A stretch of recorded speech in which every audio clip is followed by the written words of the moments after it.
So first of all, we wanted to do something a little different. We all know that stolen vehicles are a prolific problem in our community.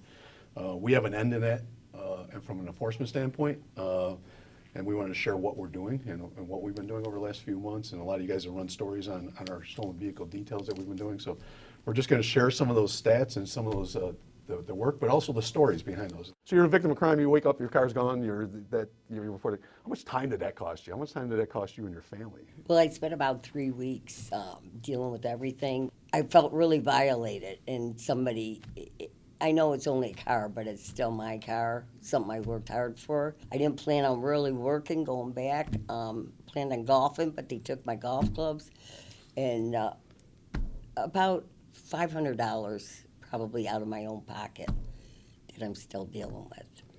And you were retired. Now you got to go back to work. I think I didn't know that till she walked in there. Like that's such a profound thing when you're looking forward to. Everybody thought I was gone, but I'm not really gone. I said, well, my car's stolen. What do I got to do, you know? We have a problem in our community from a law enforcement standpoint that we need to hold people accountable and when they commit crimes and intervene as quickly as possible in their lives to try and stop whatever that activity is occurring. So we're very important part of my message today is this intervention. You're going to see some of the things we're doing today is these 31 arrests are known offenders, but we're intervening in their life. And what's happening is we're not seeing them again. That's a pretty cool thing when we don't see them again.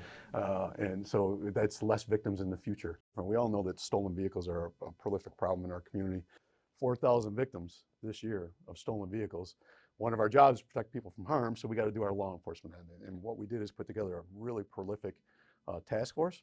We're going after the people that we are known out there in the known target areas. They're being very aggressive with these stolen vehicles. It was very well put together. We had, some federal agents, state troopers, New York State Department of Financial Services, DMV, all took a part in the detail. And a lot of times I think the immediate intervention is really what we need is a timeout now. We can't wait for the court system to catch up because in that meantime, how many more cars are going to be stolen? How many more crimes are going to be involved in?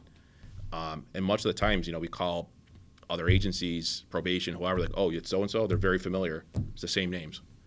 So, but a lot of times when they get locked up, I've seen the face of consequences. There's a great opportunity to slow people down, make the apprehension, but then look at the person, even the perpetrator is a holistic problem. It's not just an apprehension, it's now we can work with families, we can get probation immediately involved with the families. You said you need help. What specifically do you need? So my job is law enforcement, right? So tools of law enforcement, to keep the public safe. Our ultimate job is to protect the vulnerable from harm. There are systems right now that are broken. This is not the way law should be. Law should be clean, right? If you keep on stealing stolen vehicles, there should be a consequence and an intervention. That's clean law, right?